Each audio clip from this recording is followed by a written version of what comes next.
What's up, YouTube? It's your girl, allegedly A-lease, and I'm here to give you my thoughts and my opinions on In the Heat of the Night, starring Clara and Ryan. That's still not it. Come on, y'all. Let's talk about Married at First Sight.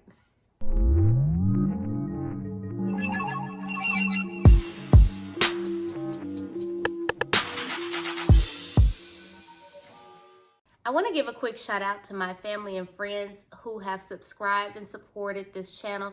Thank you so much. And to my ongoing subscribers, thank you. I enjoy talking to you each and every week. I cannot thank you enough for your support. If you are new to this channel, thank you so much for stopping by.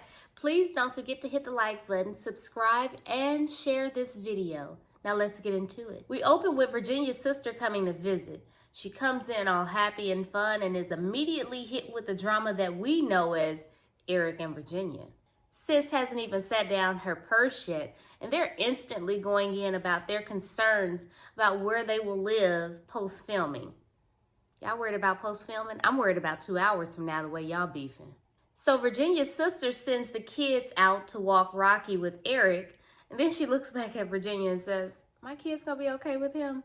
Ma'am, it's your sister that you need to be worried about. Is she gonna be okay with him? Not your kids. Plus, all he's gonna do is seep the life out of Rocky and your kids. Virginia shares her concern regarding how controlling Erik has been. And her sister says, you know, y'all are so concerned with post-filming where you're gonna live, you need to determine if this is a firm commitment or not. Vincent and Bree map out their budget, and Champagne Vinny quickly learns that having a woman is not cheap. I guess y'all won't be fighting over spilled champagne for a while, huh? Vince says, well, I guess we can just chill at the house. And Bree's like, no, boo, you're about to court me. I still don't know you like that. You're gonna court me. So I really think that Champagne Vinny is really just trying to be sparkling cider Vinny. Do better. Now, I don't get to say this often.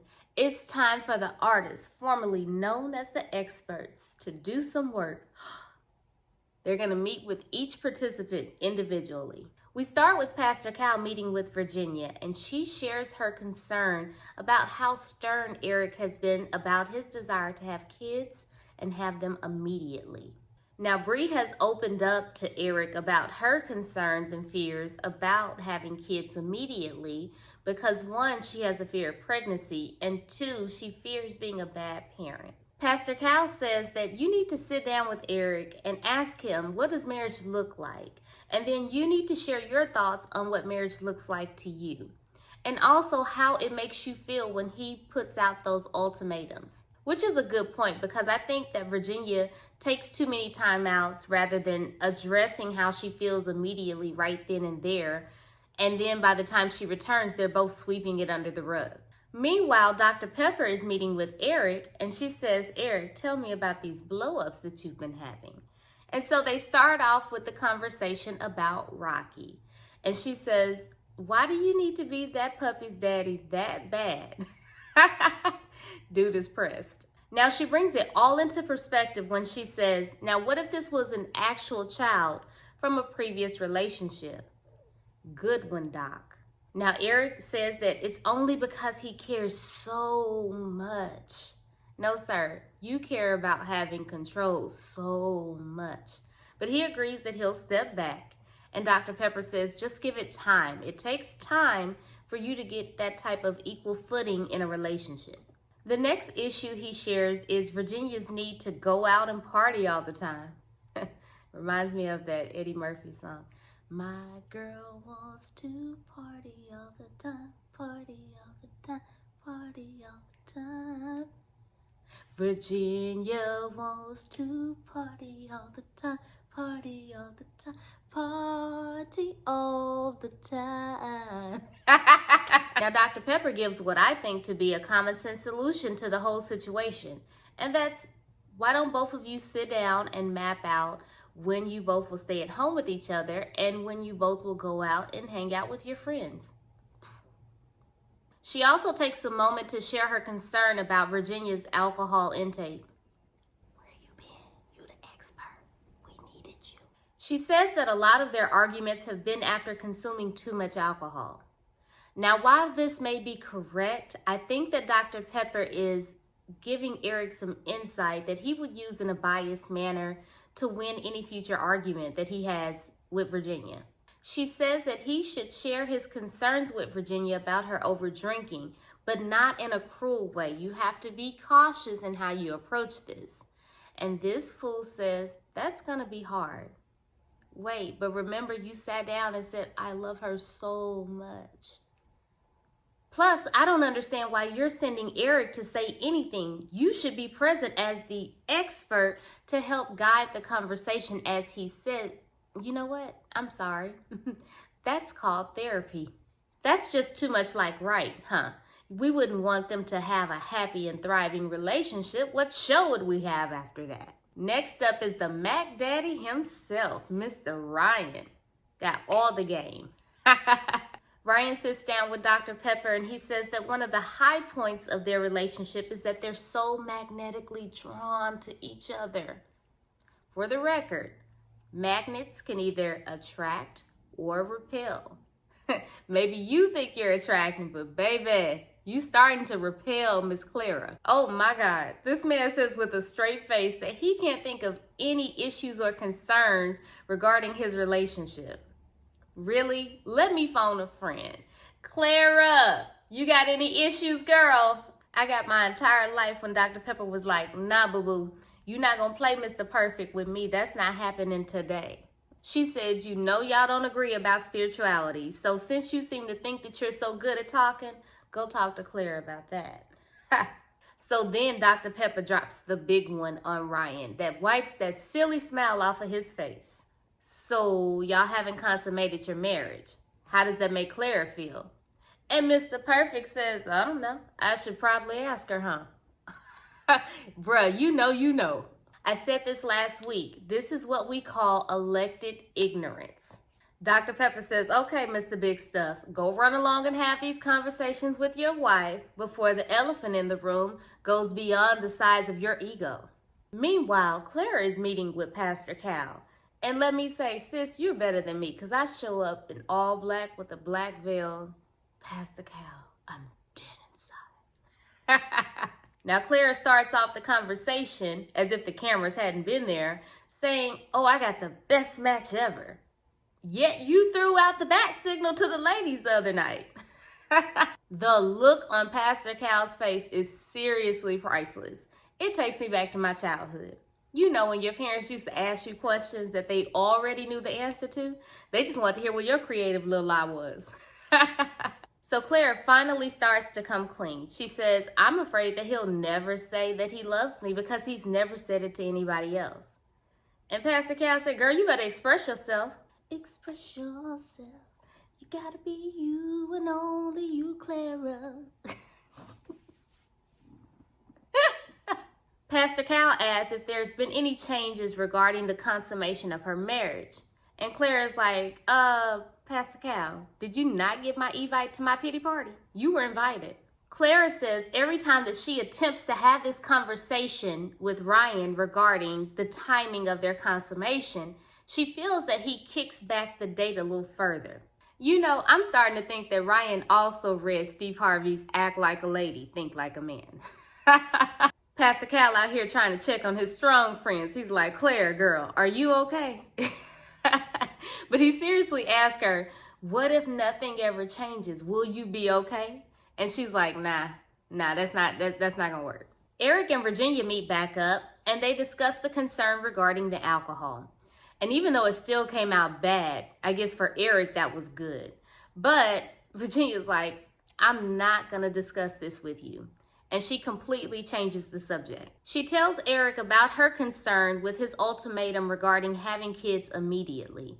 And this is the Erik I actually appreciate. He explains in a calm manner his desire to have kids and even compliments Virginia, saying that she's very good with kids and he thinks that she would be a great mother. And ultimately, it's up to her. That's the Erik that I like.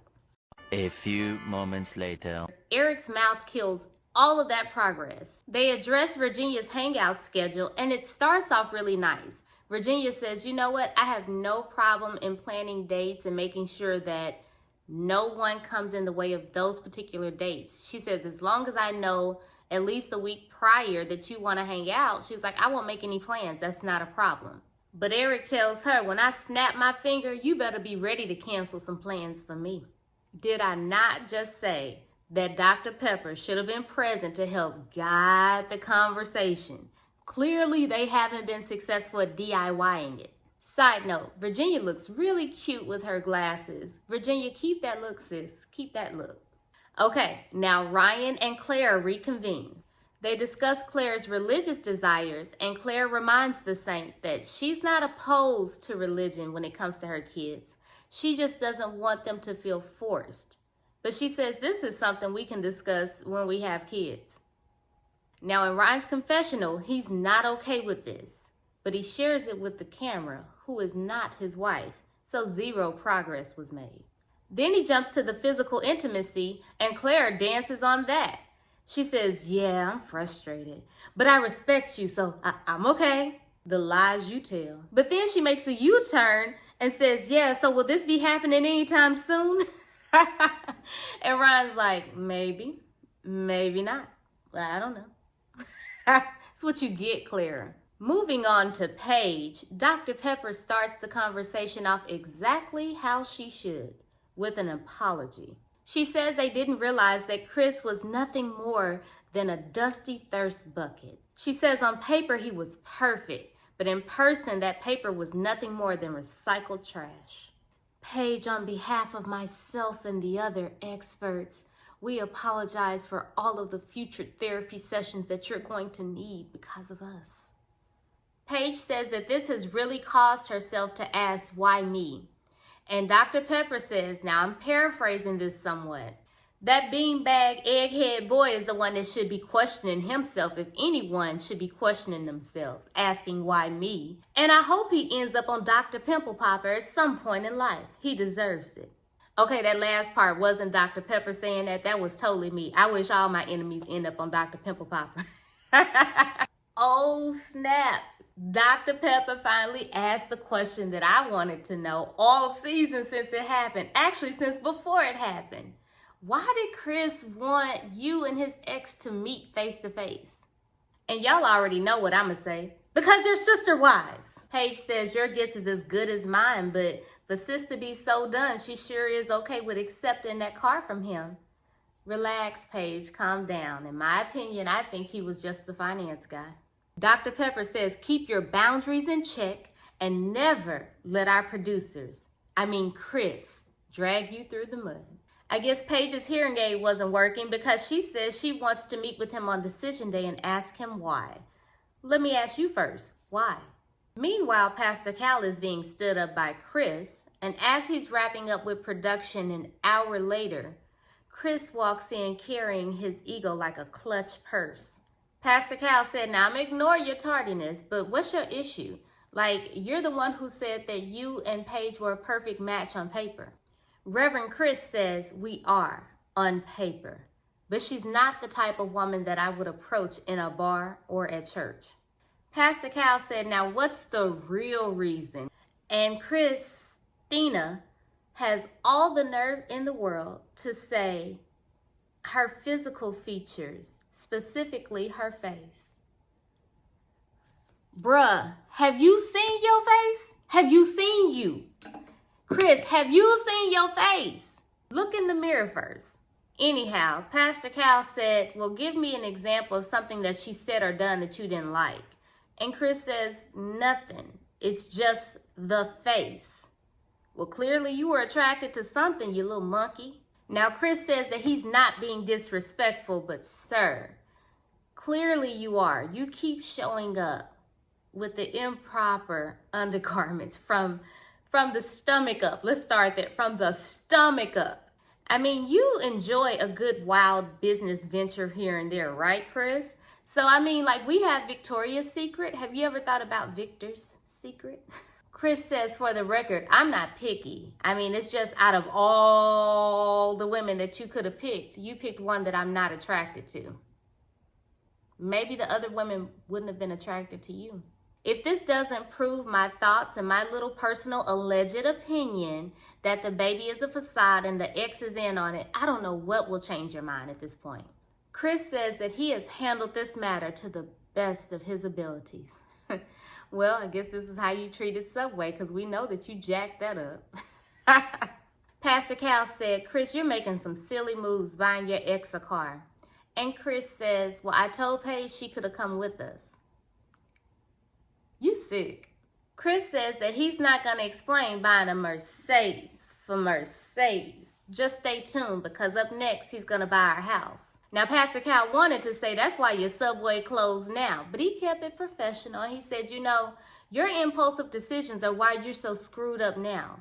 Chris says, I want to know where this conversation is going, because I'm fresh out of lines on my script. Paige returns to her guest house to retrieve her 3 outfits that she put in the closet to make her feel like she lived there. Now, in all fairness, production shouldn't drag Paige through this the way that they are. All of this filming at this point with her packing up her stuff is unnecessary. Now, if you want to film Chris and his antics, fine, but leave Paige out of that at this point. That's just too much. Now it's Vincent's turn to meet with Pastor Cal. Hey, Haley, take note on how to make a subtle change in your man's life. Before they can even begin, Vince proudly points out the fly shoes that Bree bought him. Take note, Haley. Take note. He says some of the challenges that they face are in the area of communication. Bree is very narrow in her thought process, whereas he has a short attention span. In an attempt to have drama, Vince says that Bree tends to wake him up too early, and is it wrong for him to want to sleep in? I can smell the producers in this one. This is fake manufactured drama. I'm not even going to touch this one. They also discuss his desire to have 4 kids. Meanwhile, Bree is having a conversation with Dr. Pepper. Bree agrees that their communication is a work in progress, but her biggest concern is how tight Vincent's budget is. Dr. Pepper says, I would actually do some more digging, because sometimes money can be about so much more than money. Facts. The last matter that Bree shares is her concern with carrying a child due to high blood pressure and then just overall fear of being pregnant. She says that this is not something that she has previously shared with Vince, but she agrees that they will have the conversation. Moving on to Jacob's meeting with Pastor Cal, he says outside of him being physically attracted to Haley, there's not much else positive that he can say at this time. Pastor Cal says that you have to put in the work to even see if something is there. I mean, you two don't know much about each other. Facts. Pastor Cal asks, what do you want to know about your wife? And after some coaching, he finally says, what are her expectations? He asks Jacob, is there something there that would make you want to stay? And Jacob says yes. But in my opinion, every time Jacob stays, there's no change. Anyway, Haley is meeting with Dr. Pepper, and she says, I just can't find any common ground with Jacob. And Dr. Pepper makes the exact same point that he said to Jacob regarding the fact that you have to do the work and you don't even know each other. Now, Dr. Pepper points out exactly what I've said. Jacob has made a few different changes for Haley, even doing things that he really doesn't want to do in life or try to avoid doing in life. He's done for Haley, and Haley hasn't done anything to change herself, and all she's done is complain. And here comes the Karen moment that we've all been waiting for from Haley. Oh my God, it's just so much pressure, and I feel like a failure. Dr. Pepper like, girl, what you crying for? Come on now, do better. She also reminds Haley, you can fix this. So while you're crying, you can actually fix this. Bree and Vince meet back up, and Bree discusses her concern about the tight budget. And Godfather Vinny shows up, and he says, I'm not interested in what you think about me putting us on a tight budget. I think Bree did pretty good in trying to compromise, but Godfather shut down, and there was just no progress that could be made at that point of the conversation, so Bree just changes the subject. They move on to the morning routine discussion, and Godfather says, what is your compromise? First of all, you're the one with the issue, but Bree states what her compromise is, and that's, okay, well, maybe we go to bed a little earlier, And then that way you're not so tired when you have to get up in the morning. And because Godfather doesn't like it, he says, what is your compromise? There's clearly no progress to be had there either, because he's just going to continue to repeat, what is your compromise, until you say something that he likes. So they just leave that conversation alone. She then explains a fear that plagues most women, and that's pregnancy. And he just sits there and looks at her in disgust. And y'all are just not gonna make me believe that this is some real drama. I feel like they've already talked about some of her concerns. He's okay with it because at some point they really are gonna have kids. I feel like production is involved. I smell it. Haley and Jacob discuss their meetings, and they open up about their past and really get a chance to learn a little bit more about each other. And baby, that's where we leave it. It's enough. So I want to know, why do you think that Claire is brushing off her concerns with Ryan, but throwing out the bat signal to the ladies and going into great detail about her frustration to them? Do you think that Bree will ever find a compromise that Godfather Vinny accepts? And when do you think is the last time that Reverend Chris held a mirror up to his face? I want to know your thoughts. Let's chat about it down in the comments. Until the next time, I'm allegedly A-lease. Peace.